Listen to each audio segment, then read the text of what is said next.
Hello examiner family.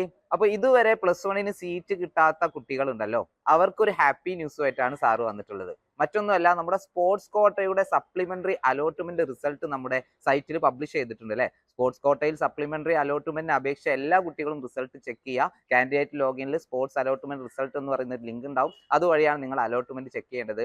Apply ചെയ്ത അല്ലെങ്കിൽ അപേക്ഷിച്ച 95% കുട്ടികൾക്കും സീറ്റ് കിട്ടിയിട്ടുണ്ട്. പ്ലസ് വൺ സ്പോർട്സ് കോട്ടയിൽ അപേക്ഷിച്ച മിക്കവാറും കുട്ടികൾക്കും സീറ്റ് കിട്ടിയിട്ടുണ്ട്. ഓക്കെ, അതൊരു അവരെ സംബന്ധിച്ചിടത്തോളം വലിയൊരു ഹാപ്പി ന്യൂസ് ആണ്. പിന്നെ നമുക്ക് വാക്കൻസിക്ക് അനുസരിച്ചുള്ള അപേക്ഷകർ ഈ ഒരു സ്പോർട്സ് കോട്ടയ്ക്ക് അപേക്ഷിച്ചിട്ടില്ല എന്നുള്ളതാണ് അതിൽ വലിയൊരു കാര്യം. അതായത് ഈ സീറ്റുകളെല്ലാം ഇവിടെ വാക്കൻസി ആയി കിടക്കുന്ന സീറ്റുകളെല്ലാം ജനറൽ മെറിറ്റ് സീറ്റുകളായി മാറാൻ വേണ്ടി പോവുകയാണ്.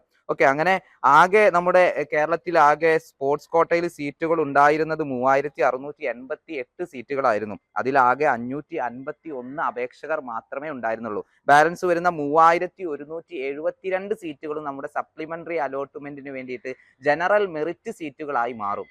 ഓക്കെ, അപ്പോൾ ഈ സ്പോർട്സ് കോട്ടയിൽ അലോട്ട്മെന്റ് ലഭിച്ച വിദ്യാർത്ഥികൾ ജൂലൈ 1 വൈകുന്നേരം 4 മണിക്ക് മുൻപായിട്ട് തന്നെ എന്ത് ചെയ്യണം, അഡ്മിഷൻ എടുത്തിട്ടുണ്ടാവണം. അപ്പൊ ഇതുപോലെ നമുക്ക് മാനേജ്മെന്റ് കോട്ടയിലും സീറ്റുകൾ വാക്കൻസി ആയിട്ട് വരും, അതുപോലെ തന്നെ കമ്മ്യൂണിറ്റി കോട്ടയിലും ഉണ്ടാവും. അതുകൊണ്ട് സപ്ലിമെന്ററി അലോട്ട്മെന്റിന് വേണ്ടി വെയിറ്റ് ചെയ്യുന്ന എല്ലാവരും വളരെ സന്തോഷത്തിലിരിക്കുക. നിങ്ങൾക്ക് അധിക ബാച്ചുകളും സീറ്റുകളൊക്കെ ഉണ്ടാവും, അതുകൊണ്ട് ആരും നിരാശപ്പെടേണ്ട. അപ്പൊ സപ്ലിമെന്ററി അലോട്ട്മെന്റിന് വേണ്ടിയിട്ട് എല്ലാവരും അപേക്ഷിക്കുക. ജൂലൈ 2 തീയതിയാണ് നമ്മുടെ അപ്ലിക്കേഷൻ സ്റ്റാർട്ട് ചെയ്യുക. ആ സമയത്ത് എല്ലാവരും എന്ത് ചെയ്യുക, അപേക്ഷ കൊടുക്കുക. ഒരുപാട് സീറ്റുകൾ വാക്കൻസി ആയിട്ടുണ്ട്. അപ്പോൾ സ്പോർട്സ് കോട്ടയിൽ ഇത്രയുണ്ട്, അതുപോലെ മാനേജ്മെന്റ് കോട്ടയിലും കമ്മ്യൂണിറ്റി കോട്ടയിലും ഒക്കെ ഒരുപാട് സീറ്റുകൾ ബാലൻസ് ഉണ്ടാവും. അപ്പോൾ ഏതൊക്കെ സ്കൂളിലാണ് വാക്കൻസി ഉള്ളത് നമ്മുടെ സൈറ്റിൽ പബ്ലിഷ് ചെയ്യും. അത് നോക്കിയിട്ട് കൃത്യമായിട്ട് ഇനി നമുക്കൊരു തെറ്റ് പറ്റരുത്. അപേക്ഷ കൊടുക്കുന്ന സമയത്ത് ഏത് സ്കൂളിൽ കൊടുത്താലാണ് നമുക്ക് കിട്ടുക എന്നുള്ളതൊക്കെ നമ്മൾ എന്ത് ചെയ്യണം, നമ്മുടെ ആ ഒരു റാങ്ക്, ലാസ്റ്റ് റാങ്ക് നോക്കിയിട്ട് കണ്ടുപിടിച്ചിട്ടുണ്ടാവണം. അതിനനുസരിച്ച് നല്ല രീതിയിൽ എന്ത് ചെയ്യുക, നിങ്ങളുടെ അപേക്ഷ ഒന്ന് പുതുക്കി കൊടുക്കുക.